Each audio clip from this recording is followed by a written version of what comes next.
How would you react if you received flowers from a woman? I did receive flowers from a woman last Valentine's Day. It made my whole week. I know this is Ask Men, but as a woman, I'd like to add that I have done this several times for dates and partners. The first time for each was always a mix of surprise, dumbfoundedness and then a smile.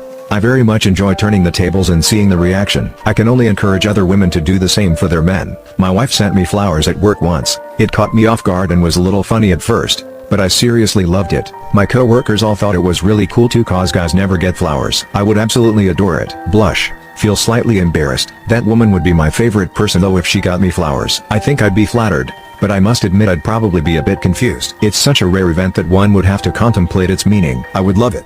I buy a rose and a chocolate to every girl I go on a date, and if a girl gave me a flower, I would protect her with my life, haha.